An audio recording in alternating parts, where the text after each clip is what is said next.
Hey, beautiful people, and welcome back to Becoming No One. This is episode 4, and I'm your host, Big Taj. Today, we're going to talk about the ego. Now, I don't know about y'all, but ever since we done had these double retrogrades going on, I have not had the energy to do anything. So, first and foremost, let me say thank you to everybody for giving me this week.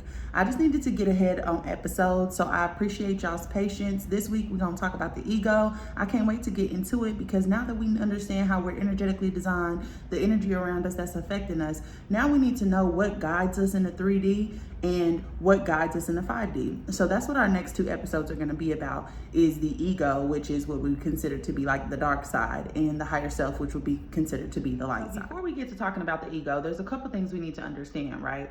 And the first thing is that Earth is a school, okay? And because Earth is a school, we came here to learn lessons.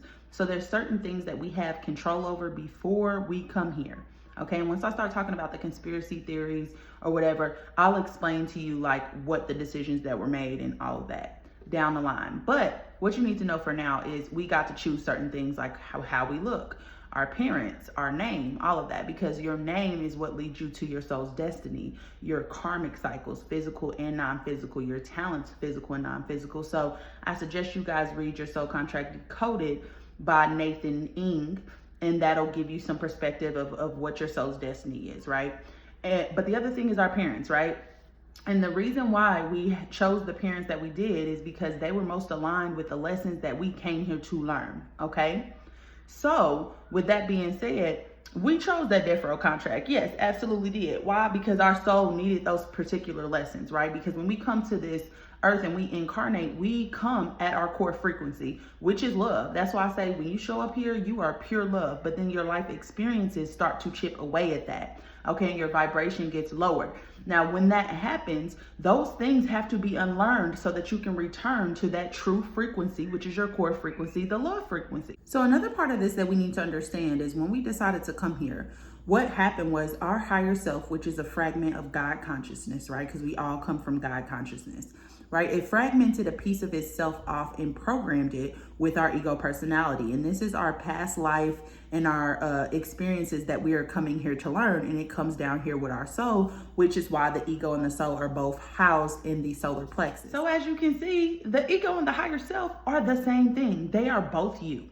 Okay, what we need to understand is that we live in a universe of duality. We are both lightness and we are both darkness. We are both masculine and we are both feminine. We are both physical and we are both non-physical. Okay, so there is no ego death. There is no ego as the enemy. There is none of that. Okay, it's all about balancing the energies that are inside of you.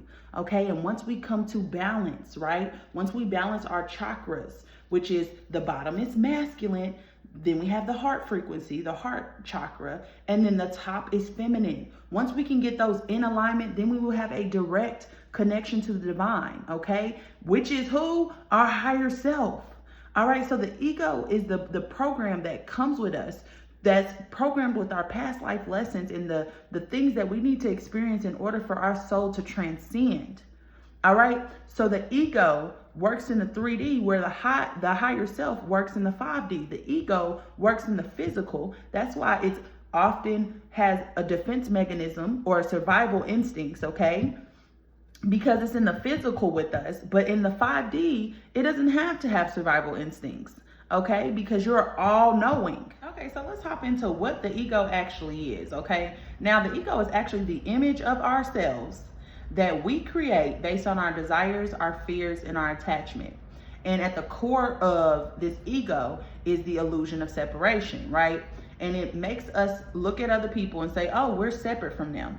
And now, if we're separate from them, then there has to be somebody who is the best at everything, right? So through this separation, right, it fuels the need for personal gain, meaning if you see yourself as an individual, you want to be the best self that you can be, but it also fuels this idea of superiority.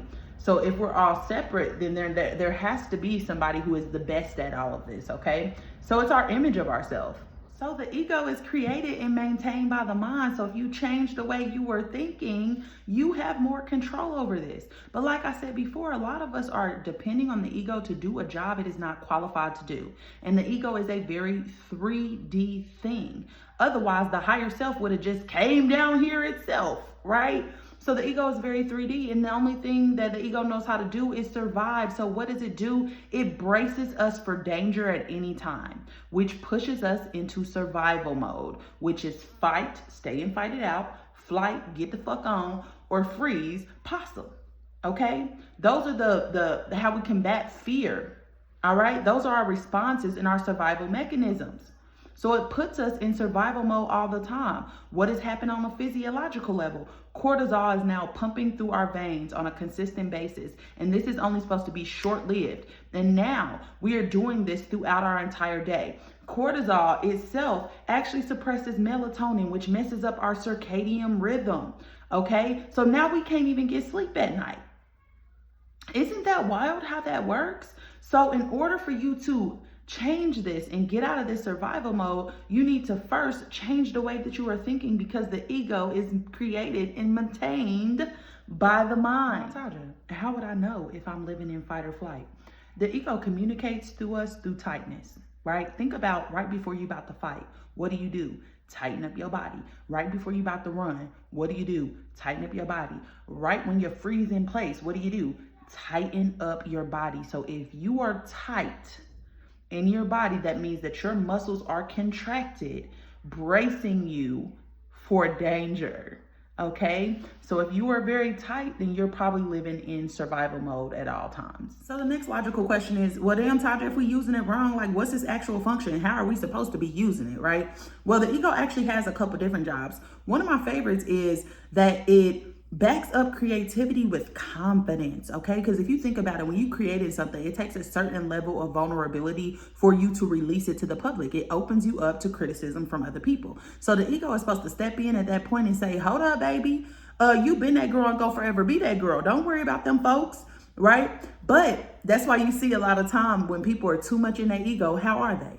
They're arrogant, right? And they're resistant to any type of criticism or feedback. The other function of the ego is to attract people into our life who are going to mirror back to us the things that we need to learn and the things that we need to change, right? And this comes from the opinions and the judgments of others. Somebody at some point told us who we should be, how we should act, and we internalize that, whether it's your parents, whether it's a religion, whether it was your friends, whether it was your teacher, it doesn't matter who it was. Somebody at some point said, hey, don't do this because this isn't acceptable, right? And in order for you to survive in this environment, your ego said, okay, anything that doesn't align with me being successful, I'm gonna go ahead and put that in your subconscious mind where you will not be aware of it on a consistent basis, okay? So the ego tucks everything back in your subconscious mind, but you are basically denying a part of yourself when you do this. That's why I said this is self-sabotaging behavior. You deny a part of yourself because you think that other people are not going to accept you if you show them that part of yourself, okay? So this is why you have to be at the head of the table, because the ego only cares about survival. It does not care about your happiness, all right? So in order for you to find your own happiness, you have to be your true authentic self, because every single one of us has a place here.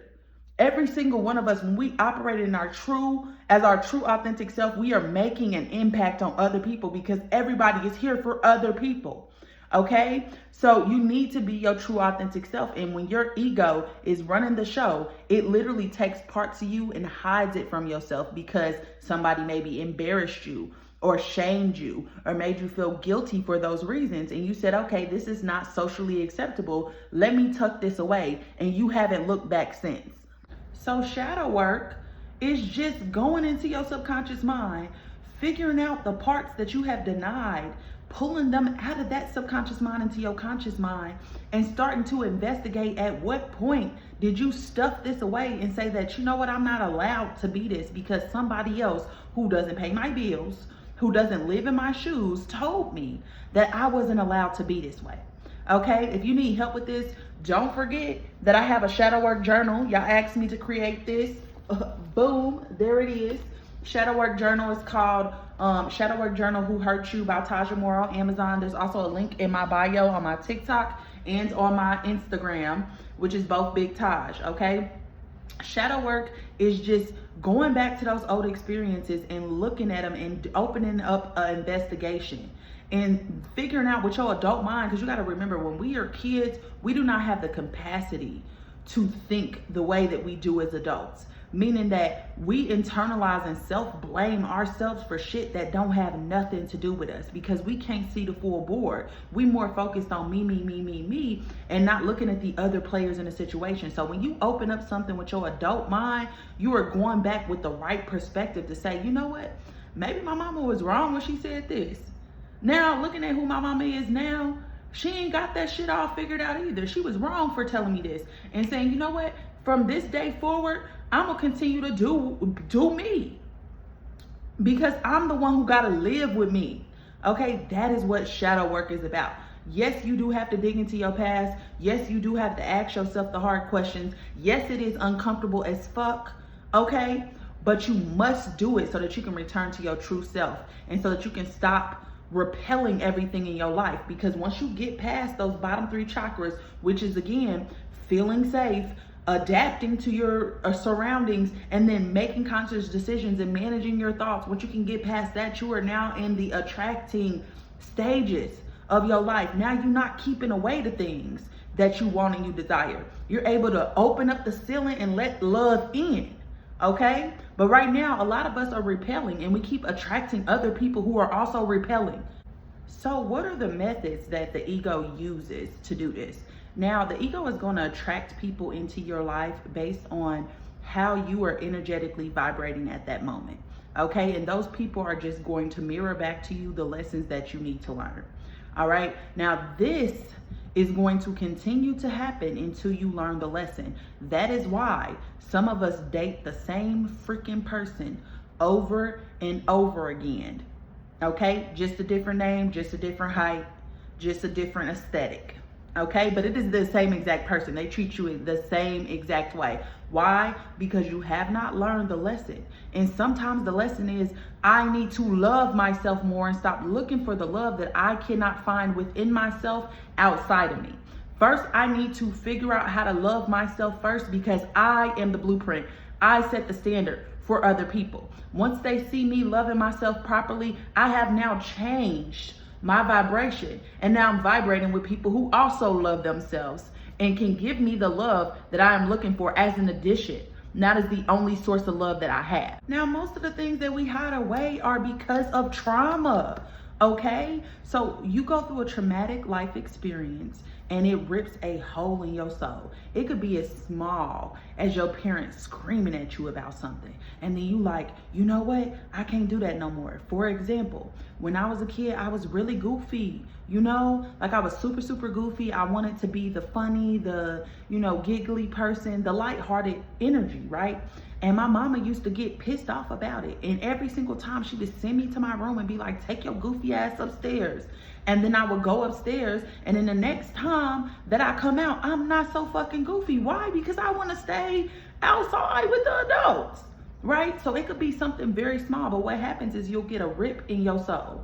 And think about it as like if somebody was to pierce your ear. Yes, your ear is still whole, but now there is a hole in your ear where it no longer connects to the other pieces, right? So in that hole goes negativity, your beliefs, and your experiences from that traumatic experience. So that hole is now filled with the negativity, the belief systems, and the patterns and the thoughts that go along with whatever that trauma was. Okay, so it literally puts a dark fucking spot on your soul. And every single time somebody reminds you of that situation, it's like pressing a button. It's like pressing that dark hole, and then all that negativity and all of those thoughts start seeping out of that hole. Now, remember I said the ego is created and maintained by the mind. So now every single time you think about that traumatic experience over and over again, you are literally building up the bricks to the condo that is about to live in your head. That is that traumatic experience. Okay, because again, think of it from a physiological perspective. Your brain is gonna be like, damn, you thinking about this so much. Let me just go ahead and create a shortcut real quick to send a message to the body like, hey, he's thinking about this again. And what is the message to the body? To release cortisol, to keep releasing anxiety hormones, the very thing that you was feeling when you was going through the traumatic experience. That's why I always tell y'all on TikTok that your body cannot tell the difference between if something is happening right now or it happened in the past. Okay? That is a construct that only you understand. Your body cannot understand that. That's why it's important for you to feel whatever feelings you are having, because through you feeling the experiences, you become familiar with the energy. And now, if it's happiness, bliss, or whatever that you're after, you can close your eyes and you can recreate it. But if you're constantly recreating these negative and bad feelings, that is exactly what your vibration is going to become, because you become your thought. What we need to understand is that thoughts are things, okay? And if you are denying your thoughts, you are denying yourself, okay? So you owe it to yourself to dig deep and figure out why you thinking the way that you thinking. And it all comes down to the patterns, okay? Everything that you need to figure out is in the patterns. If you keep dating the same person over and over again, it is something you are not learning. And the way that the ego works is, I'm gonna bring this person into your life, right? And if you don't get the lesson and you go back to the same type of person, this time I'm gonna have to be louder. Right? Because it's the voice of the unheard. You are denying parts of yourself. And the ego is just like anybody who is not being heard. The voice of the unheard is what? A riot. Yeah, baby, it's just going to get louder and louder. And the person that you're dating is just going to get worse and worse as you progress. Okay, so you owe it to yourself to figure out why this keeps occurring in your life, right? That's at work too. If every time you get a job and you keep running into people who basically have the same idea of you that you know is not you, then they are just mirroring back to you what you need to fix. Okay, so start investigating the patterns, because everything lies in the patterns. Okay, because there is some rhyme or reason why something keeps appearing in your life. What we need to remember is that our body and our mind has perfect memory, okay? They teach us this in school. We are able to adapt to different situations very quickly, and that's because our brain will literally create a shortcut to the body so it doesn't have to keep typing out the whole message. All right, so you have to recondition your body, because the whole purpose of life is not for us to live in this capitalistic society. It is for us to return to wholeness. Okay, so you have to do that by managing your thoughts. Managing your thoughts is one of the most important things that you could ever do for yourself. And there should not be anybody on this planet who knows you better than you, because you should have met yourself at your deepest levels. Okay, you should know that if you get a thought that doesn't align with who you think you are at your core, that it's not from you, that you're receiving that outside stimulus from somebody else. I combat thoughts every single day that don't align with me, but sometimes they align with some of the things that I've been told before, because the ego and what we store in the subconscious mind actually appears in the stories that we tell ourselves about ourselves. Our image of ourselves is so freaking important, because it literally determines what electricity we are pushing out and how we're able to magnetize things to ourselves. And you can't magnetize things that are on a different vibration than you are vibrating at. Okay, so if you keep dealing with shitty people, it's because you're vibrating at a shitty level. But once you start changing that and you start moving into that attraction, into those top 3 chakras, everything in your life is going to look different. But let me make something really clear, because I feel like it's so many narcissists who try to use weaponized spirituality because they don't understand. They hear one little phrase and think that they need to run with it. And what I mean by that is, I am who I am. Okay, you'll hear a lot of narcissists say, well, I just am who I am, so you're gonna have to accept me how I am. And that just is them running from accountability, because they don't want people to hold them accountable for their actions. That's not what this is. When I say know who you are, I mean every single facet of you. Know how you react in situations. And I'm talking about look at the patterns, not who you think you are and who you say you are, because that is not accurate. That is based on other people's stuff.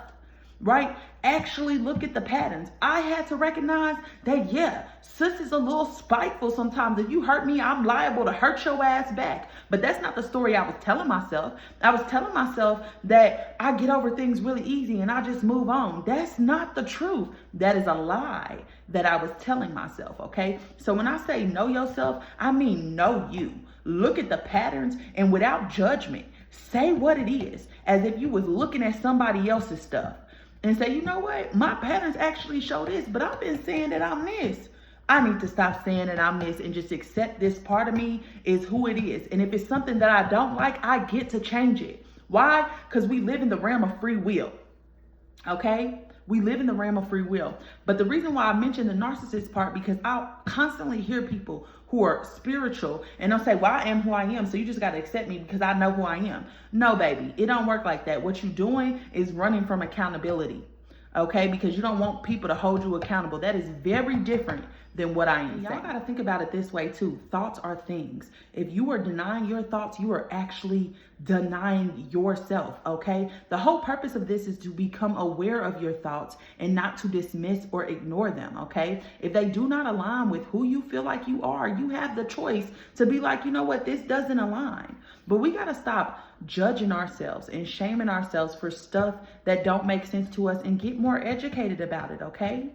Thoughts and feelings are just things. They're emotions, and emotions are just energy in motion. So if it's negative and you have negative thoughts are just energy that needs to be transformed into something else. You get to choose. Feelings just add depth to your situation, okay? It's just so that you can understand it deeper. But feelings do not mean one certain thing. And what I mean by that is if you in a grocery store and your kid is running damn muck and you turn around and you scream at your kid, that does not automatically make you a bad mom, okay? That just means you had a lapse in judgment at the time, okay? So we got to stop judging ourselves and internalizing, oh, I'm doing this, so this must mean that. No, it's your actions moving forward and what you're doing in a habitual manner, okay? Because you got to understand that your actions can be reshaped. With growth comes sacrifice, okay? So you're not saying yes to the same things you were saying yes to before. You got to start saying no to some of them things in order for you to evolve. It's not the thought that matters. It is the actions that matter. You get to choose differently every single time that you wake up.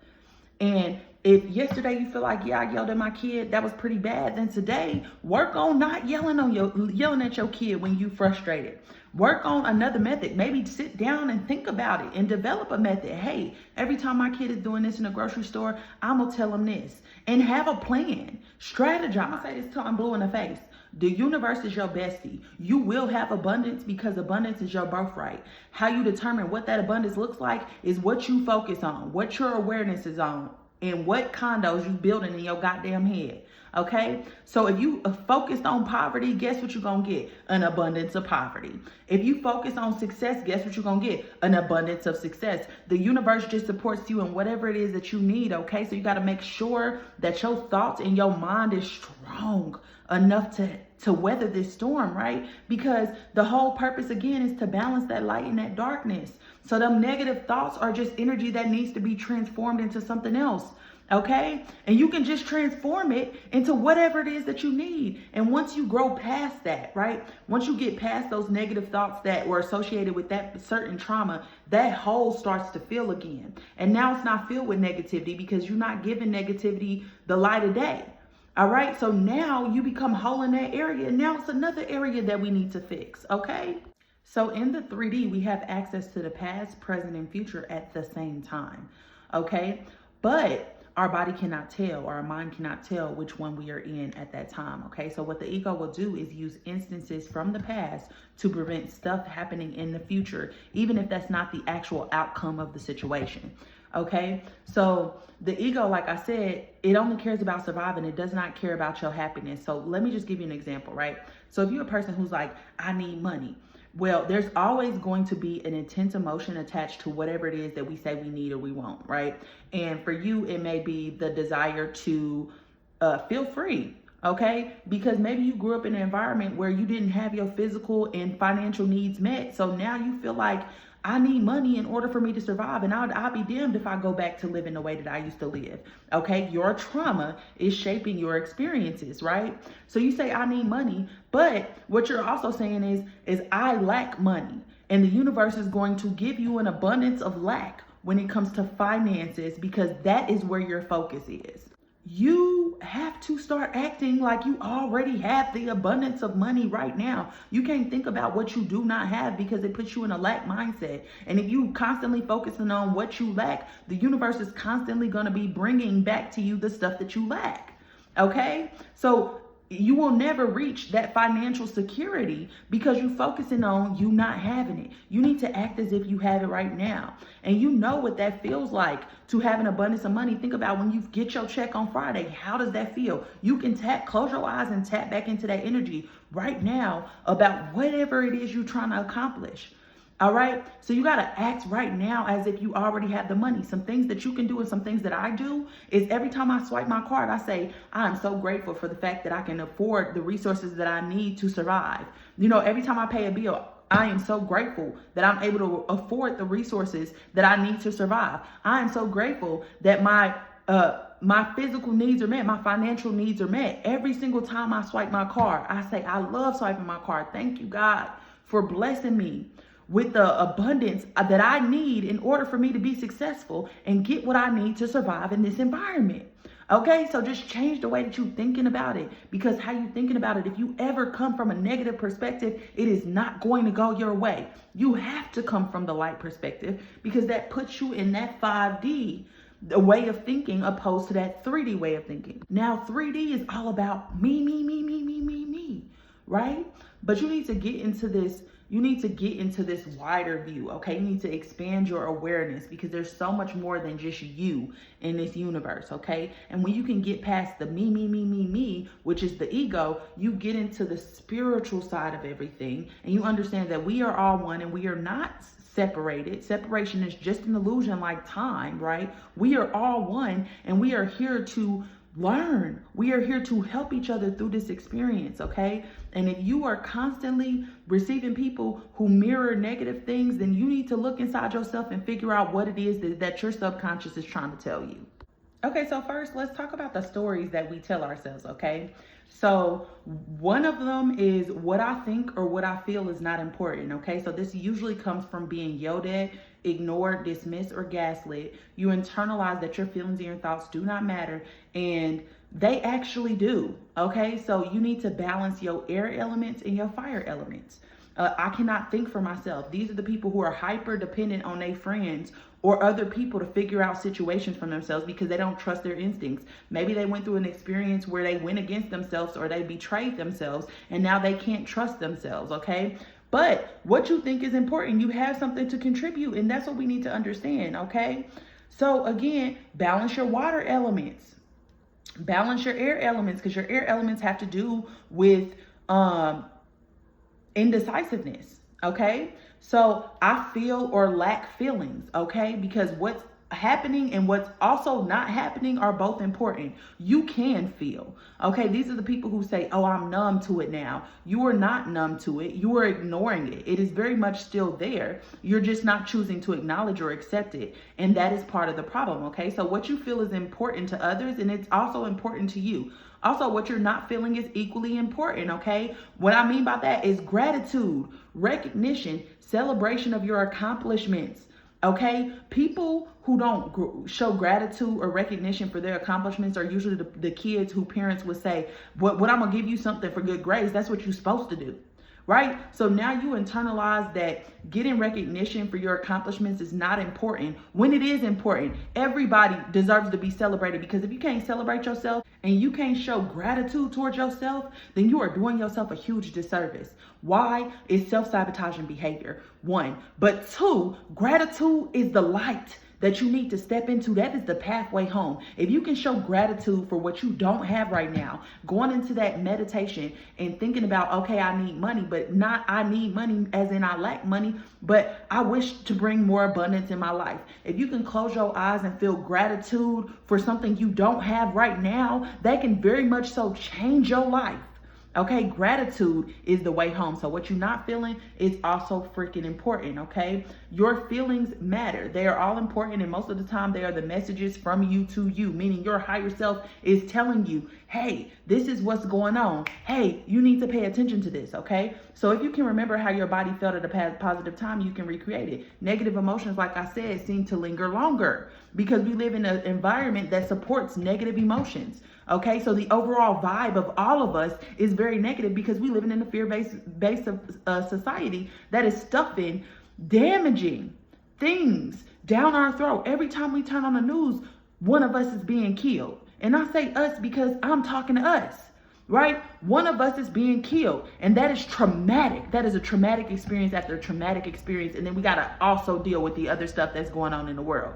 Do you get what I'm saying? So negative emotions are supported in this environment because there's more negative emotions than there are positive emotions. That's why people say, if you want to make a difference in this world, you got to change yourself first. Because once you change yourself, then you'll start affecting the people around you. So let me circle back to those partners, right? That you kept trying to change and you wasn't able to change them, and then you left them and you just went to somebody who was the same person. The reason why some of them double back is because you affected them in a way and you changed your vibration. Now y'all vibing like this, and you probably tried to hold on to them with dear life, even though y'all was not vibing at the same vibration, which just creates more karma for yourself anyways. But you was trying to hold on to them, right? And they got the call from their soul saying, hey, you need to match this vibration. But they didn't answer the call. They turned a blind cheek and they turned away from it. And now they see you doing better and you prospering and all this, and they look at you and they say, dang, you know what, now I actually understand why she did what she did. Let me try to circle back and dip my toe back in the pond. No, baby, we ain't doing that over here. Now, another thing that we will tell ourselves is that I cannot be me. Why? Because somebody shamed us for who we were. Okay, so you're telling yourself it's unsafe for me to be me. And this is how you develop that persona, that mask that you show to the world, right? Because they always say it's two versions of us. It's the version of yourself that you are at your core when you home and you alone and nobody's watching. And then there's also the version of you that you show the world, right? I am strong, you know, everything is okay. That version of yourself. Right? And the whole point of doing shadow work is dismantling this fake version of you, because you're just playing a character. Okay, but you are not this character. You know exactly who you are. You're just afraid to show people who you are because you fear judgment from other people, and you still seeking validation from them. You got to get to a point where you stop seeking validation. You have to know yourself so freaking well that nobody can tell you who you are. Okay, now with this, balance your air elements. Now, another thing we say is I am unlovable. So somebody in your life has made you feel hard to love or like you're an annoyance, and maybe you were in a bad relationship where the person treated you badly. But what will happen is you will start subconsciously seeking out people who you'll have high expectations for and who will disappoint you. Because why? That's just more predictable for you. You are just reinforcing the thing that you are unlovable. So you'll subconsciously go out and find somebody who is unattainable and then set very high expectations for them that you know that they're not going to be able to meet, just so that when they disappoint you, it reinforces the fact that you are unlovable and you are reproving to yourself what your beliefs are. Okay, so be very, very, very careful with this. Another thing is telling yourself, I am worthy of love and I deserve to receive love in every area of my life. Okay, people are doing better than me. I am a failure. That's another thing that we tell ourselves because we're constantly comparing ourselves. Because what did I say the ego does? It fuels comparison, judgment, and validation from other people. Okay, we don't need those things, so we need to dismantle them. That is what they look like. Seeking validation or trying to prove yourself to other people. All right, but you are not a failure. Okay, and this is really important for people who have open head centers and open root centers, because you are more prone to the pressures of life. You are not a failure. You just live in a society that is not designed for you. All of us are creative beings when we are living in our right mind, meaning living from the right brain. All right, we are very creative and intuitive. That's why they say people who are left-handed, which is ruled by the right brain, right? People who are left-handed are very creative, and that's why they don't fix anything to accommodate them, because they don't want you to operate your out of your right brain, because your right brain is the spiritual higher dimension side of you. So Taja, how can we spot the ego? Like, how do we combat this? Here are a couple things that you need to look for. projections. Okay, pay attention to what bothers you about other people, because most of the time you are just reacting to something that is deep within inside yourself that you have hidden from yourself. Okay, a lot of people, like I said, are just mirroring us.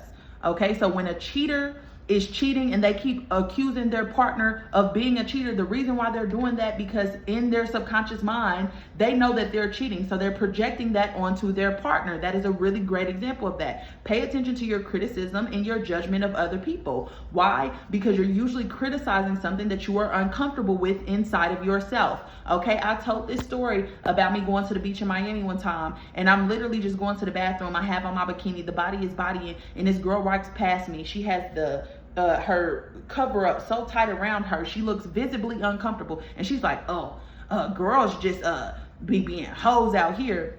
How do you get from me having a bikini on at the beach that I'm a hoe? No, you're just uncomfortable with your own body and you trying to project that onto me. That's what that looks like. But she was criticizing me for something she was uncomfortable with. That's what I mean. Victimhood is another one. Blaming somebody else so that you don't have to take accountability.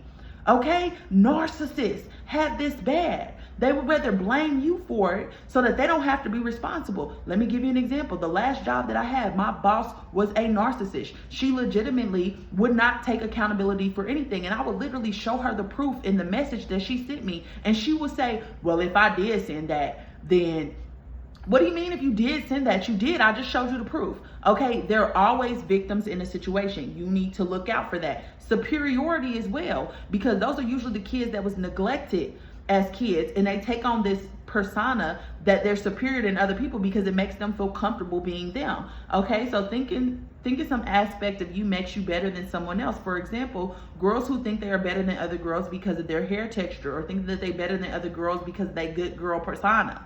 Right? Thinking that just because your body count is low, that a man is going to value you more. And y'all see every single day that they don't. They don't care. Right? But it makes you feel more valuable than other people. And that's why you do it. Superiority is a big one. Feeling triggered. Whenever you feel a negative, impulsive reaction to something that is being done or being said, or you experience anger or defensiveness about something, oh, you triggered, baby. That means somebody pushed that button in the soul that's black. And now your negativity and everything is spewing its ugly head. Pay attention to that, because it's going to lead you to what it is you need to fix, okay? Taking pleasure in other people's pain. Okay, I cannot tell you how many times I've experienced people who are deeply insecure, and all they do is talk about other people and gossip about other people. And every time somebody, even if it's their friend, fails at something, they think to themselves like, oh, well, that means that they ain't better than me, right? So it's still that superiority complex, right? Also, if you're constantly in unhealthy relationships, like I said before, sometimes we subconsciously seek out people who are going to disappoint us so that we can prove to ourselves that we are unlovable. Okay, so you need to pay attention to that. When you're angry, you lash out. When you're hurt, you withdraw. When you're rejected, you start to doubt yourself. Sometimes, again, we will, seek out those situations because it is something we can't predict, and we've already built up the survival mechanisms that are going to help us navigate that situation. Don't fall for it, sis. So Tadra, how do we balance this, right? So first you have to shift your focus from yourself and become aware that we are all the same. And there is more than just you and me here, okay? We live in a multiverse. You have to expand your awareness, okay? That's first. Second, you have to understand that the ego seeks security and validation through its attachments. Okay, what are you attached to? Because in those areas you're seeking security and validation, you need to figure out why you need that outside of yourself. Okay, it also manipulates and lies to maintain control. You need to figure out in what areas of your life that you're manipulating the outcome to benefit you. Okay, what are you holding on to so tight? What are you trying to control that you know you cannot control? Because you only can control yourself. Okay, so what outside of you are you holding on to and trying to control? And you need to learn how to release and surrender. That is how you get rid of those black spots on your soul. You release and you surrender it. You can't worry about it. Adapt that mentality. I can't worry about it. You know, if I can't pay my rent this month and I get kicked out, I got family members that I can fall back on. Like, I'm not about to sit here and stress about something I cannot control. It just is what it is. It's trusting the process and going with the flow, okay? So detach from the outcomes and stay present. Don't worry about the past or the future. Accept the things that are right now and stop resisting change. Like, change is the only thing that's constant. That's the only thing that you know is going to happen, because everything else is temporary. We know that. You know that. Everything is coming into your life and disappearing out your life. Okay? Understand that. Change is constant. Trust the freaking process and learn how to become selfless. Stop being focused on me, and start being focused on we. Like I said, the way that you change this world is you change yourself first and you start affecting the people around you. That's how this works, all right? Adapt a meditation practice. Why? Because meditation is just practicing how to manage your thoughts, okay? It's moving past those bottom 3 chakras so that you can get up to those top 3 chakras. What else can you do? Yoga. You can also sit in nature as well. All right? The most impactful people are the people who are overcoming their fears of doing something that is not deemed acceptable, not the one who is the best at it. Okay? You don't have to be the fucking best. Are you conquering your fears every single day? Those are the most impactful people, okay? The ego is supposed to be your friend. It's supposed to help you stay safe, but not keep us in survival mode 24/7. All right, survival mode is not supposed to be something that is sustainable. If you don't learn nothing from this today, please learn that the ego is not your enemy, okay? It's yin and yang. All right, it just has a different method. It is a 3D thing, so it has to use 3D things in order to get its point across so that you can learn your lessons. That is bringing 3D people into your life so that you can learn lessons. It wants the same thing as the higher self wants, and that's for you to return to wholeness. Why? Because you are your best when you are whole. Okay, so the ego is not your enemy. It's not going to go anywhere. You need to learn how to balance these 2 aspects because you're completely relying on something that wasn't designed for you to rely on. Okay, the ego wants you to transcend, and that's what it's pushing you to do, is to transcend those bottom 3 chakras so you can get into your spiritual mind, right? Your right mind. All right. And you can get in touch with your higher self so that your higher self can actually guide you, because that is what it's supposed to be doing. The ego is supposed to help you survive. The higher self is supposed to guide you on that. Okay. So after you get out of survival mode, you're going to feel tired. Why? Because your body has been pumping all these hormones, these cortisol into your body, and cortisol, it keeps you anxious. Okay, and you running on fumes, and you're not supposed to be in this energy in a sustainable way. Okay, so the ego is supposed to be your friend. It's supposed to help you stay safe, but not keep you in survival mode 24/7. Survival mode is not supposed to be sustainable. Okay, so if you're constantly living in survival mode, your body is constantly producing the stress hormones. You're overly sensitive to your environment, which means that you become very, very defensive. So if you are very defensive, this is what's going on. Our brain and our heart are firing sporadically. So they're supposed to be working as a team. They're supposed to be working in unison, but now they're firing sporadically, so you probably can't get your thoughts together, you know? So, and you can't sleep. And when you can't sleep, it's insomnia. Insomnia mimics ADD, ADHD behavior, and it's so crazy that most of us are self-diagnosing ourselves with this. It's not that. It's that you're not getting enough sleep.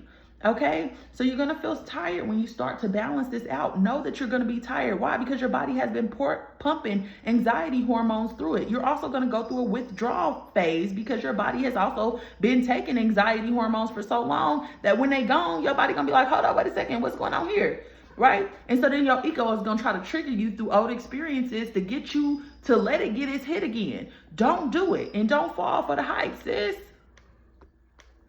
You have to learn to balance these things, okay? And the ego is about self-preservation, your protection, okay? And it's also audacity, okay? That's why you see, again, people who are deep into their ego are very arrogant, okay? And then the lightness in you, which is your top part, is vulnerability, creativity, spirituality, okay? So the dark and the light go hand in hand. Learn how to balance them. All right, y'all. So next, let's hop into the history portion of this. So we're going to start with Sigmund Freud. He was around from 1856 to about 1939. Now, he was the first person to speak about the unconscious mind and to acknowledge that there is some part of our mind that we are not aware of, okay? Most of his actual theories have been abandoned by modern day psychologists, but his psychoanalytic theory is something that still shapes how we look at the ego to this day. What we need to understand about him, though, is that he's very much so in his ego and very much so a masculine-centric but he basically opened up a practice in about 1886, and it was focused on the central nervous system and figuring out anxiety and depression. What was going on around that time was women were going through what they call mass hysteria, and they were getting depressed, and they needed, to seek medical help because they was losing their fucking mind, basically, and rightfully so. So he started studying them, and he came up with a couple theories. One of them was that it was because they didn't have a penis, which is just like, be fucking for real, right? That should show you how much in his masculine energy he was, right? But he actually was able to figure out that people were repressing their thoughts. And through repression, he was able to come up with this psychoanalytic theory. Now, the psychoanalytic theory is just bringing up repressed thoughts to the surface so that you can acknowledge them and you can go through them, you can accept them, and then you can release them, okay? And this was actually working. So he was like telling people like, hey, look, to cure depression and anxiety, you just need to talk about your past, but it's going to be a little hidden. So we got to bring it forward to the surface so that we can talk about it, okay? So he would analyze also dreams of patients as well, because he noticed that whatever you were repressing in your mind was coming through through your dreams as well. All right, so in this theory, it's basically that our personality is divided up into three parts. There's the id, which is first, then the ego, which comes second, then the superego, which comes third. Now, the ego is in your conscious mind, the id is your instinct, so it's in your unconscious mind. And then the superego is in both your conscious and unconscious mind, okay? So the id is what you can say is your instincts. This is what we're born with, okay? It's the biological part of our personality, and it includes the pleasure principle, okay? So it's needy and it's selfish, and it only cares about its needs being met immediately. It's instant gratification is what this id is supposed to represent. Now, if you think about babies need food, and they don't care about what the hell you got going on. They just screaming and crying and hollering their head off until you get them what they need, okay? So that's the whole theory behind this, right? And then it's very impulsive, it's childlike, and it seeks immediate gratification. Now, next is the ego, which is supposed to be reality, okay? And it operates in the pre-conscious mind and conscious mind. The ego is the middle, which makes the decisions and has to deal with the consequences, operates off the reality principle, which just means that the desires of the id are to be fulfilled in a way that's socially acceptable and realistic. So it creates balance between this id and the superego.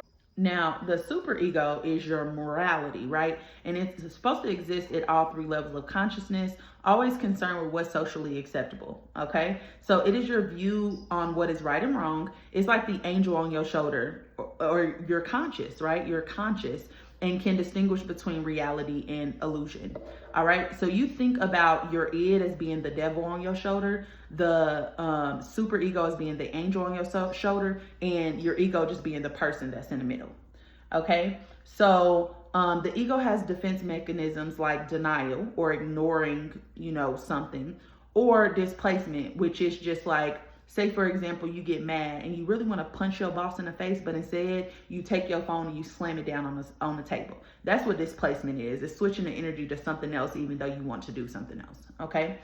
And then after him came Carl Jung, now, which is really Jung, I think is how it's pronounced. He was around 1875 to 1961, and he came up with the Jungian model of psyche. And this is the ego is the center of the field of consciousness, containing our conscious awareness of existing and continuing sense of personality or personal identity, right? So it is the organizer of our thoughts, feelings, senses, intuition, and access to memories that are not repressed, but also repressed.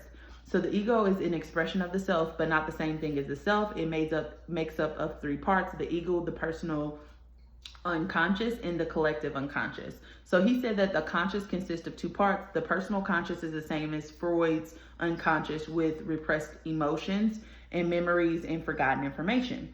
He introduces the idea of complexes, though, which are the collection of thoughts, feelings, attitudes, and memories that focus on a single concept. So you remember when I said the soul, there's a hole ripped into your soul, and then negativity, thoughts, and patterns kind of go into that hole. This is kind of what he's talking about, okay? So he's saying that the more elements attached to whatever it is that you're focusing on, this single concept, the more control or power and influence it has over the individual, okay? So that's what I'm talking about when I say that the brain decides, okay, you keep sending this message, I'm gonna just go ahead and make a shortcut so we ain't gotta keep typing this all out, okay? And it builds a condo in your head. This is what he's talking about, okay? So the collective unconscious is the remnants of unconscious knowledge, though, and experiences forgotten over generations. So he says that yeah, you have the ego, you have the unconscious mind, but you don't have the super ego. You have a collective unconscious, which is just basically ancestral memories. Okay, so you know how they talk about epigenetics and how that our memories from our ancestors are stored in our DNA. This is what he's talking about, okay? And then he also brings up like different archetypes, right? He talks about the persona, which is the mask, okay? It's the person that you show to the world. And then the anima, which is what says that we both have feminine and masculine energy in us. We just need to balance them. We can't exist without them. And he kind of said that the love at first sight, right? If you see somebody and it's love at first sight, what's actually happening is one of you or both of you is projecting your anima, which is just your opposite energy of what you are. So if you're female, you're projecting your masculine energy. If you're male, you're projecting your female energy onto that other person, and there's some type of connection through that. Okay, so as you can see, they have two different ways of looking at this, but they're kind of still similar, right?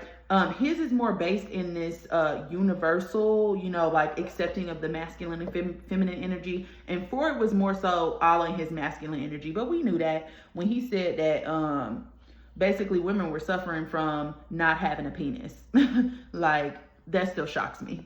So as you can see, the concept of the ego has not been around that long. And there was another psychologist who was named Erickson, I believe, and he made contributions as well. But I just wanted to give y'all somewhat of the history of where this comes from. And I feel like these two made a really, really huge contribution to the way that we look at the ego today. Conspiracy theorists say what? Y'all know what time it is. It's time for my favorite segment.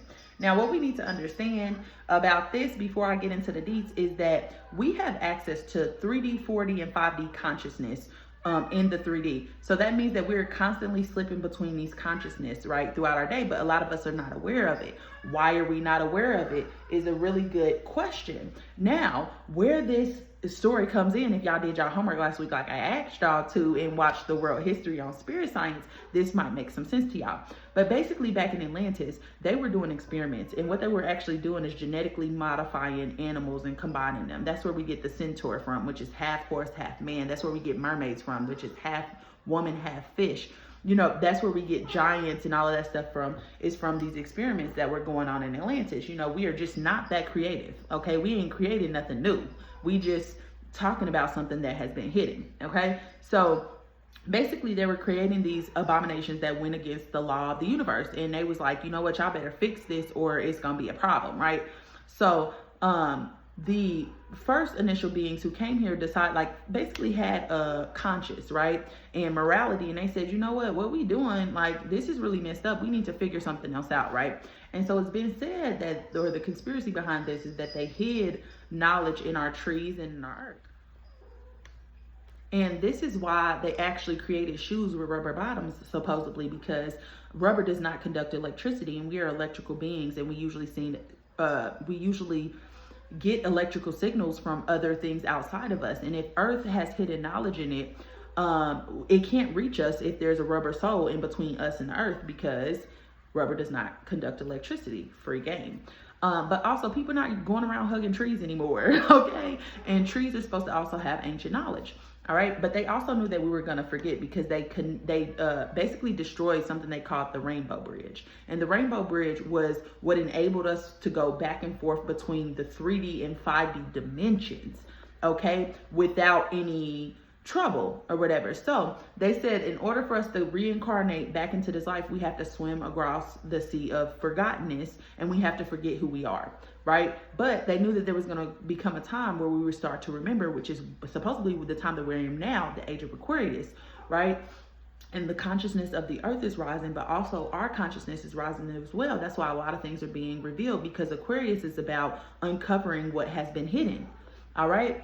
So supposedly that is what led to the fall of Atlantis, was they were doing genetic experiments, and they have been this entire time. That's why they talk about clonate in other places that have been cloning humans. Also, Cabbage Patch Kids. They used to put in newspapers that like babies in these little cabbages, and like make fun of the fact that they were cloning these babies without birth certificates and souls. And they were sending them out there sending them to, you know, the pedophilia rings and all of this. All right. So what do y'all think about this? What do y'all think? Do y'all think this is a conspiracy, or y'all fucking with it?